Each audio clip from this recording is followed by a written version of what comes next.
Hello friends, welcome to study icon. This me Vimal Gupta. और आज हम देखेंगे इंग्लिश के कुछ क्वेश्चंस जो आपके सीटेट के एग्जामिनेशन में आए थे। दिसंबर के पेपर में आए थे। दिसंबर में जो आपका एग्जामिनेशन हुआ था उसमें जो इंग्लिश के क्वेश्चंस थे, जिन स्टूडेंट ने English as a second language choose किया था वो क्वेश्चंस यहाँ पर देख सकते हैं। फॉर द प्राइमरी, अगर जो किसी ने पहली लैंग्वेज चूज़ करेगा वो दूसरे सेशन में मैं लेके आ जाऊँगा, जिन्होंने प्राइमरी एज अ पहली लैंग्वेज चूज़ किया होगा। चलिए हम सेकंड लैंग्वेज एज इंग्लिश जो क्वेश्चन आए थे उन क्वेश्चंस को हम आज यहाँ पे डिस्कस करेंगे आपसे। चैनल को आप सब्सक्राइब कर सकते हैं, शेयर कर सकते हैं। अगर चैनल को आपको अच्छा लगता है तो आप अपने फ्रेंड्स के साथ शेयर करिए और ज़्यादा से ज़्यादा सब्सक्राइब करिए ताकि मैं बेहतर से बेहतर कंटेंट आपके साथ प्रोवाइड कर सकूँ। So let's start our session. पहला क्वेश्चन जो आपका है वो बिक्स का मीनिंग पूछा गया था। बिक्स की मीनिंग क्या होती है? तो यहाँ पे बिक्स की मीनिंग आपको पता है क्या होती है? Basic interpersonal communication skill. ये आपका एक इंग्लिश का पार्ट है जो कि एक हम ये कह सकते हैं एक मॉर्फीन है हमारा, जिसमें हमारा बिक्स का मतलब ये है basic interpersonal communication skill. Move करते हैं सेकंड क्वेश्चन की तरफ। सेकंड क्वेश्चन थोड़ा सा बड़ा है, हम देखते हैं इसको क्या लिखा हुआ है।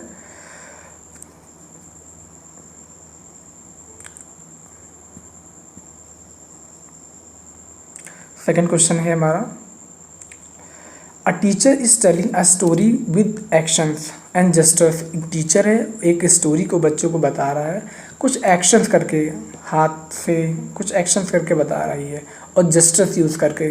To the class third student, एक थर्ड क्लास के स्टूडेंट है उसको बता रही है। After this he asks them to draw a picture on the story in the group.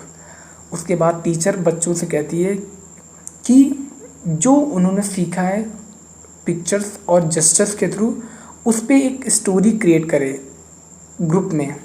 What do you think that he asks them to draw a picture और the story? वो क्या चीज़ बच्चों को बताना चाह रहा है, बताना चाह रहा है।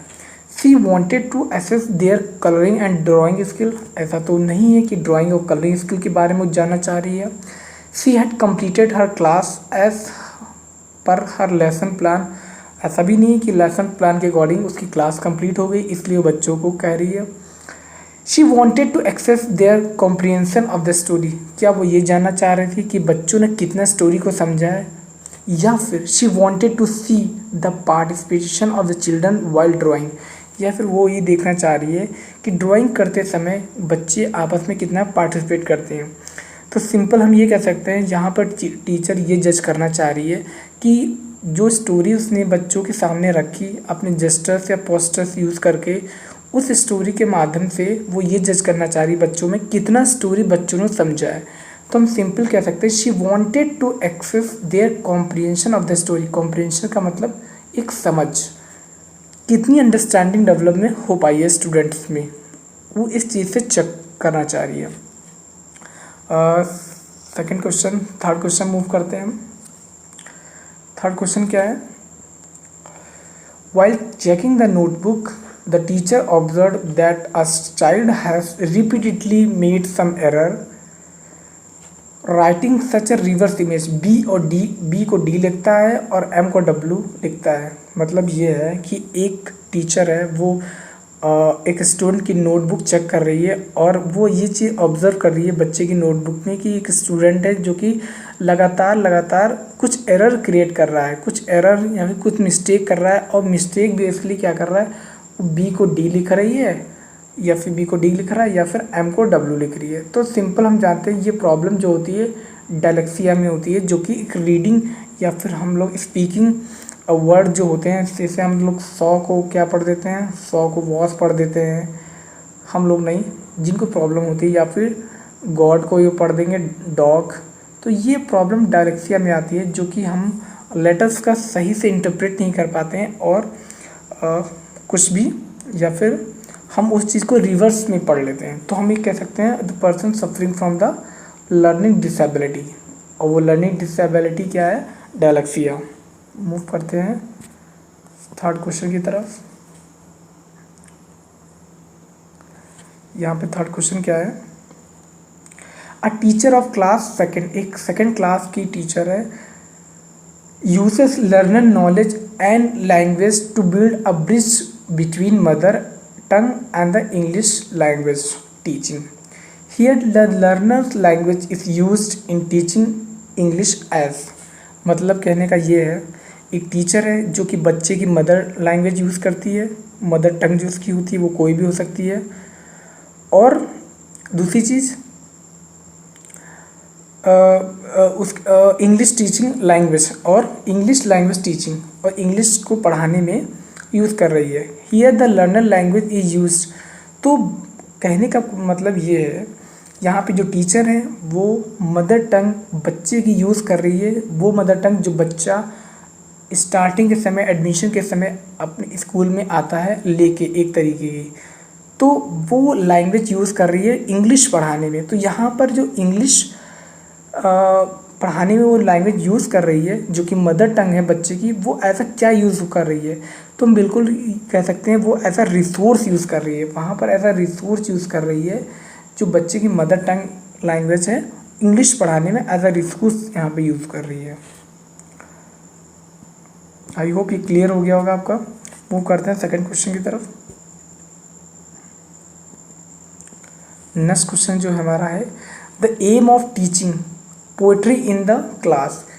क्या पोएट्री क्लास में क्यों पढ़ाई जाती है, क्या एम हो सकता है पोएट्री पढ़ाने का, क्या एम हो सकता है? वोकैबुलरी डेवलप करना है, क्या ऐसा हो सकता है कि शब्दकोश का विस्तार करना है, इन्जॉयमेंट या अप्रिसिएशन में भी देखते हैं, या फिर ग्रामर को डेवलप करना, या फिर ग्रामर तो आप ग्रामर बुक से भी डेवलप कर सकते हो, या फिर making learner to became poet, या फिर हम लर्नर को एक कवि बनाना चाहते हैं। तो ऐसा तो बिल्कुल नहीं है कि सारे के सारे बच्चे पोएट ही बन जाए क्लास में, तो ये तो बिल्कुल नहीं है।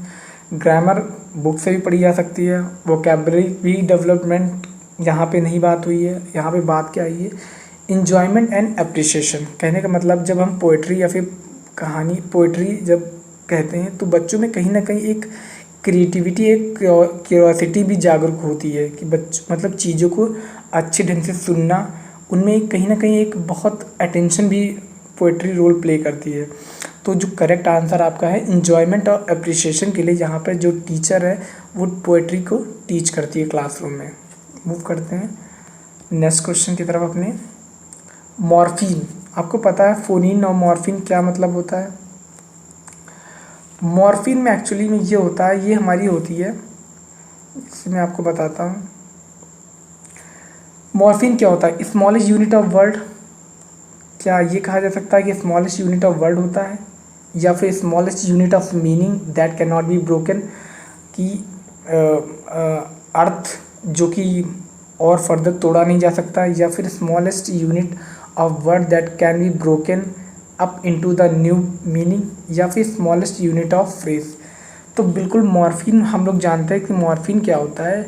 मॉर्फीन होता है smallest unit of meaning. Smallest unit of meaning का मतलब ये है कि अगर सपोज मैंने कहा यहाँ पे पेन, तो ये एक स्मॉलेस्ट यूनिट ऑफ मीनिंग है। पेन का मतलब हमें पता है कि पेन का मतलब होता है हमारा पेन, बिल्कुल सिंपल। अगर इसको हम ब्रेक कर दें, पी को अलग कर देते हैं, ई को अलग कर देते हैं और एन को अलग कर देते हैं, तो क्या हमारा ये कोई मीनिंगफुल वर्ड या सेंटेंस रह जाएगा? बिल्कुल नहीं। ये एक तरीके के किस में कन्वर्ट हो गया है, ये एक तरीके से कन्वर्ट हो गया फोनीन में। फोनीन क्या होता है आपका? फोनीन होता है smallest unit of sound. Sound यहाँ पे पी की अलग साउंड है, ई की अलग साउंड है, एन की अलग साउंड है।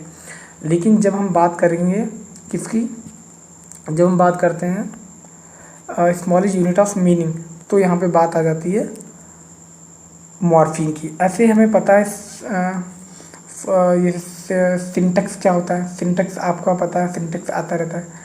तो सिंटेक्स क्या होता है? सिंटेक्स एक्चुअली में कुछ नहीं होता। सिंटेक्स एक तरीके का स्ट्रक्चर होता है। स्ट्रक्चर का मतलब ये होता है कि हम सेंटेंस को एक किस तरीके से लिख रहे हैं। मतलब पहले सब्जेक्ट आ रहा है, फिर हमारा वर्ब आ रहा है, फिर हमारा ऑब्जेक्ट आ रहा है। तो ये हमारा क्या होता है? सिंटेक्स होता है। उसी में बात करते हैं हम कुछ मान लो सिमेंटिक की बात करते हैं। तो सिमेंटिक्स हमारा क्या होता है? सिमेंटिक्स होता है हमारा एक तरीके का मीनिंगफुल हुआ कि जैसे मैंने कहा, मैंने बात कर रहा है यहाँ पे सिमेंटिक की बात कर रहा हूँ, सिमेंटिक्स की बात करना। तो मैंने कहा मीनिंगफुल सेंटेंस। तो मीनिंगफुल सेंटेंस का मतलब ये हुआ, जैसे सपोज मैंने कहा बॉयज़ आर प्लेइंग, बच्चे खेल रहे हैं। बॉयज़ आर प्लेइंग का मतलब ये हुआ कि ये मीनिंगफुल सेंटेंस एक आपका है, लेकिन अगर जो हम इसको उल्टा कर देते हैं, प्लेइंग आर द बॉयज़, क्या ऐसा हो सकता है? ऐसा नहीं हो सकता है। सिमेंटिक्स का मतलब होता है मीनिंगफुल सेंटेंस, और सिंटेक्स का मतलब होता है कि सब्जेक्ट, वर्ब, प्रेडिकेट या फिर आपका वर्ब कहाँ प्लेस कर रहा है, तो वो हमारा होता है सिंटेक्स। कहाँ पर आपको कौन सा वर्ब रखना है, कहाँ पे कौन सा ऑब्जेक्ट या फिर कौन सा आपको सब्जेक्ट रखना है। क्लियर? राइट, हम मूव करते हैं नेक्स्ट क्वेश्चन की तरफ। यहाँ पर क्वेश्चन है हमारा, an English text book of class for class first, English text book for the class first, उसमें क्या हुआ है, पिक्चर्स बनी है, पोएम्स है और स्टोरीज है। ठीक है, तो जो इंग्लिश फर्स्ट क्लास की बुक है वो कैसे स्टार्ट होती है लेसन से, सबसे पहले उसमें पिक्चर्स होती हैं, फिर पोएम्स होती हैं, फिर स्टोरीज होती हैं, और जो एंड होती है स्टोरी वो हमारे अल्फ़ाबेट से एंड होती है। ठीक है, तो यहाँ पर बात क्या करेगी, ये किस अप्रोच की बात करी जा रही है, ये टॉप टू डाउन अप्रोच की बात करी है या फिर बॉटम टू अप की बात करी गई। तो बिल्कुल एक स्मॉलेस्ट या फिर एक सिंपल चीज़ से बात यहाँ पे शुरू करी गई। पिक्चर्स आई, फिर पोएम्स आई, फिर स्टोरीज आई, फिर नीचे अल्फ़ाबेट स्टोरीज आई। तो हम सिंपल कह सकते हैं यहाँ पे टॉप टू डाउन चीज़ों को फॉलो किया गया। अगर बॉटम टू अप चीज़ की बात करी जाती तो क्या कर सकते हैं, स्टोरी को पहले कहा जाता, उसके बाद क्या कहा जाता, उसके बाद पोएम्स को कहा जाता, उसके बाद हम पिक्चर्स को दिखाते हैं। तो लेकिन यहाँ पर क्या, पहले पिक्चर्स आई, फिर स्टोरीज आई, फिर पोएम्स आई, फिर अल्फ़ाबेट आया। तो हम यहाँ कह सकते हैं बिल्कुल कि यहाँ पर जो हमारी अप्रोच अप्लाई होती है वो कौन सी अप्लाई होती है, top to down approach. Okay friends, तो top to down approach is your right answer. Move करते हैं नेक्स्ट क्वेश्चन की तरफ। एक्टिव वोकैबुलरी का मतलब क्या होता है? एक्टिव वोकैबुलरी मतलब कुछ नहीं, ऐसी वोकैबुलरी जो हमारी बहुत ज़्यादा frequently daily to daily life में यूज़ होती है या फिर डेली टू डेली डेज में यूज़ होती है। यूज़ फ्रिक्वेंटली जो ज़्यादा से ज़्यादा यूज़ होती है। ओकेजनली तो बिल्कुल नहीं।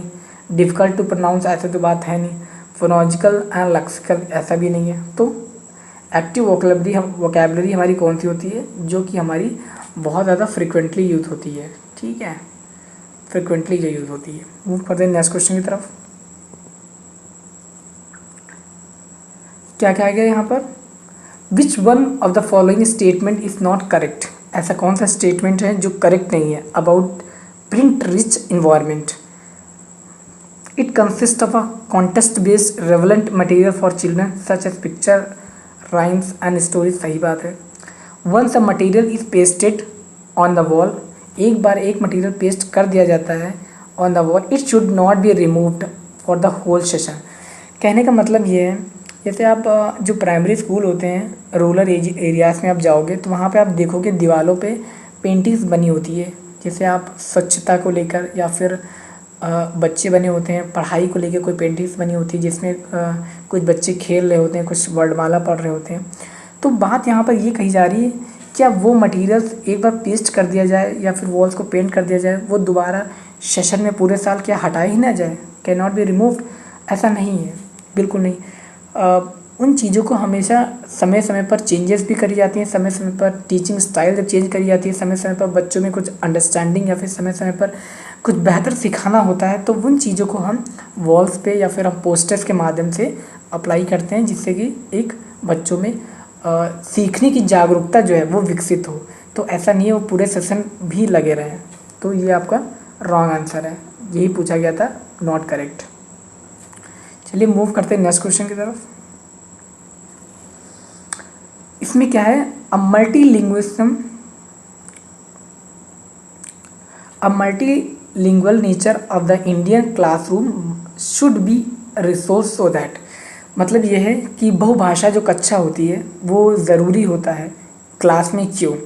सो that every child feel secure, हर एक जो बच्चा होता है अपने आप को सुरक्षित और अपनाया जाना वाला समझे, या फिर every child learn at the same pace. ऐसा तो है नहीं कि हर बच्चा एक ही समय या फिर एक ही तरीके से सीखता है। Every child can learn many language, या फिर ये कह सकते हैं कि एक बच्चा बहुत सी लैंग्वेज सीख सकता है।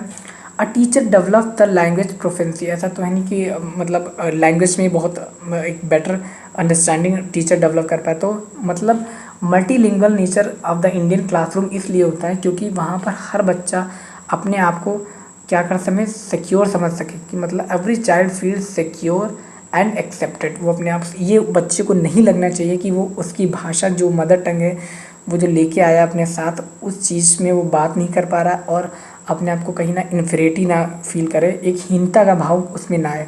इसलिए टीचर की रिस्पॉन्सिबिलिटी बनती है कि जो बच्चे की लैंग्वेज है उसको एज अ रिसोर्स यूज़ करे अदर लैंग्वेज को पढ़ाने में, चाहे वो इंग्लिश हो या फिर कोई अदर लैंग्वेज हो सकती है, लेकिन उसको बिल्कुल से रिजेक्ट नहीं कर सकता टीचर जो बच्चा लैंग्वेज अपने घर से सीख के आता है।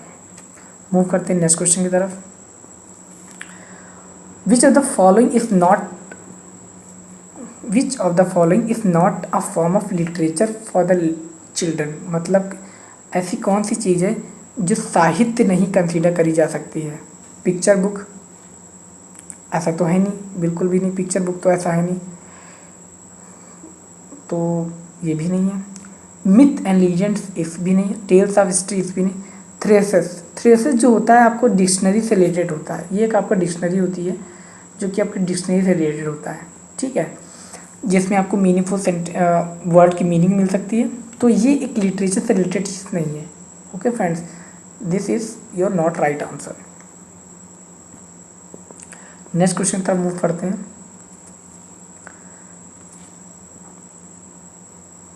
इसमें क्या है, literature for children is consider is and reading, जो बच्चे की साहित्य होती है वो क्या कंसीडर करी जाए, एडिशनल बर्डन, क्या उस पर ज़्यादा से ज़्यादा बोझा समझा जाए, एथॉन्टिक रिसोर्स, एथॉन्टिक रिसोर्स है या उसको एक बेहतर रिसोर्स, या फिर हिंड्रेंस उसमें बाध्यता, या फिर इंस्पिरेशनल रिसोर्स। तो हम ये कह सकते हैं एक एथॉन्टिक रिसोर्स होता है जो हमारा लिटरेचर होता है, जिसमें हम पोइट्स के बारे में या फिर पोइट की जो स्टोरीज़ होती हैं या फिर राइटर्स की जो लोग होते हैं, एक एथॉन्टिक प्रिंट मीडिया हम कह सकते हैं जिसमें शायद मिस्टेक्स नाम की चीज़ नहीं होती है। तो एक एथॉन्टिक रिसोर्स होता है जो कि एक रेफरेंस कंसीडर करा जा सकता है बच्चों की टीचिंग स्टाइल या फिर टीचिंग एड में यूज़ करने के लिए। मूव करते हैं सेकंड थर्ड नेक्स्ट क्वेश्चन की तरफ अपने। यहाँ पे क्या है, रीलिया। तो रीलिया क्या है यहाँ पर, use realia in the language class meaning क्या होता है। रीलिया का मतलब यहाँ पर हमसे पूछा गया कि रीलिया यहाँ पर क्या है। तो रीलिया एक तरीके की रियल लाइफ सिचुएशन जो होती है वो चीज़ है। तो रियल लाइफ सिचुएशन से कनेक्ट करके चीज़ों को सिखाना ही एक रीलिया होता है। तो रियल लाइफ सिचुएशन हम कह सकते हैं, real life situation communication. Okay friends, move करते हैं नेक्स्ट क्वेश्चन की तरफ।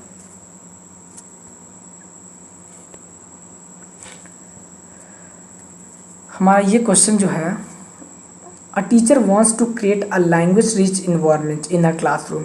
एक टीचर है वो लैंग्वेज रिच इन्वायरमेंट क्लास में बताना चाहती है, तो कैसे बनाएगी। Establish a language lab in her class, एक हम ये कह सकते हैं क्या वो भाषा की प्रयोगशाला को यहाँ पर डेवलप कर सकते हैं, देखते हैं may be. Motivate parents two by the language games और एक्टिविटीज़, क्या हम पेरेंट्स को मोटिवेट करें कि वो बच्चों के लिए गेम्स खरीद के दे और ऐसी एक्टिविटीज़ में उसको बिजी कराएं, या फिर प्रोवाइड एन अपॉर्चुनिटी, उनको मौका प्रोवाइड किया जाए where the language is seen noticed and used by the children, उनको एक ऐसा मौका प्रोवाइड किया जाए जहाँ पर वो अपनी लैंग्वेज की अभिव्यक्ति कर पाएँ और उस चीज़ की इम्पोर्टेंस लोग दें जो बच्चे अपनी यूज़ कर सकते हैं। तो बिल्कुल ये राइट आंसर है आपका थर्ड वाला, provide an opportunity where the language is seen notice and used by children. Ask the student to use only बिल्कुल नहीं, ऐसा तो है नहीं कि सिर्फ वो इंग्लिश की लैंग्वेज यूज़ कर पाएँ, तो ये तो भी गलत है। लैब, ऐसी भी कोई बात नहीं है। लैब का मतलब कोई इसलिए नहीं निकलता है फ्रेंड्स क्योंकि जब बच्चे खुद नोटिस करके एक्सपीरियंस करके चीज़ों को सीखते हैं तो वो और लैंग्वेज को जितना ज़्यादा वो अपनी डेली लाइफ में यूज़ करते हैं उससे वो बहुत ज़्यादा उनका कहीं ना कहीं लैंग्वेज में उनका विकास होता है, डेवलपमेंट होता है। नेक्स्ट क्वेश्चन की तरफ मूव करते हैं हम अपने। यहाँ पे क्या है, a teacher gives a task of dialogue completion to class 5th student. जैसे आप देखते हो ना कि आपको लिखा होता है द बॉयज़, यहाँ पे लिखा है बॉयज़ आर ब्लैंक, या फिर आपको फिल इन द ब्लैंक्स दिया जाता है या फिर एरर्स दिया जाता है, फिल इन द ब्लैंक दिया जाता है, उसमें फिलर्स में आपको कोई ना वर्ब या नाउन या फिर प्रोनाउन आपको एडवर्ब फिल करना पड़ता है। तो ऐसे ही टास्क जो है टीचर बच्चों को देती है। तो इस माध्यम से टीचर क्या बच्चों में करना चाहती है, टीचिंग ऑफ स्ट्रक्चर, क्या वो बच्चों को स्ट्रक्चर बताना चाहती है कि सब्जेक्ट क्या होते हैं, वर्ब क्या होते हैं, ऑब्जेक्ट क्या होती है, या फिर separation of spoken written form of language, या फिर ये बताना चाहती है जो स्पोकन लैंग्वेज होती है वो अलग होती है रिटन लैंग्वेज। ऐसा कुछ नहीं होता, जो हम लिखते हैं वही यही बोलते हैं, बॉयज़ आर प्लेइंग तो हम ये भी लिखेंगे बॉयज़ आर प्लेइंग। या फिर to facilitate conversation by specific language practice using formulaic expression, क्या उनको एक स्ट्रक्चर दे दिया गया फॉर्मूला टाइप में कि यहाँ पर ये चीज़ यूज़ होती है और यही यूज़ होती है और यही आपको यूज़ करना है। तो ऐसा तो बिल्कुल नहीं है। या फिर to provide a frequent feedback only on the grammatical error, या फिर वो इसलिए यूज़ करी जा रही है कि सिर्फ ओनली तो बिल्कुल नहीं कि फ्रीक्वेंट फीडबैक बच्चों से लेके कितनी उनकी ग्रामर आती है, ऐसा नहीं है। वो बच्चों को स्ट्रक्चर बताना चाहती है फिल इन द ब्लैंक्स के माध्यम से कि कहाँ पे सब्जेक्ट, कहाँ पे वर्ब, कहाँ ऑब्जेक्ट, कहाँ पे एडवर्ब, कहाँ पे कंजक्शन प्रीपोजिशन यूज़ होता है। तो वहाँ पर क्या बताना चाहती है, एक तरीका स्ट्रक्चर वहाँ पे बताना चाहती है, टीचिंग ऑफ स्ट्रक्चर बताना चाहती है टीचर बच्चों को फिल इन द ब्लैंक्स के माध्यम से, अगर तो उनको ऐसा कोई टास्क देती है। मूव करते हैं नेक्स्ट क्वेश्चन की तरफ। तो इतने ही क्वेश्चन थे आज के इंग्लिश के हमारे, और मे बी सेशन आपको अच्छा लगा हो तो प्लीज़ शेयर और सब्सक्राइब करिएगा। फर्दर कुछ क्वेश्चन और मैं लेके आऊँगा, इंग्लिश के अभी बचे हुए हैं और भी हिंदी के भी हैं, ईवीएस के हैं। सो नेक्स्ट सेक्शन में कोशिश करेंगे उस क्वेश्चन को डिस्कस करें। By the time keep practicing and do like and subscribe channel. Thank you so much for joining us.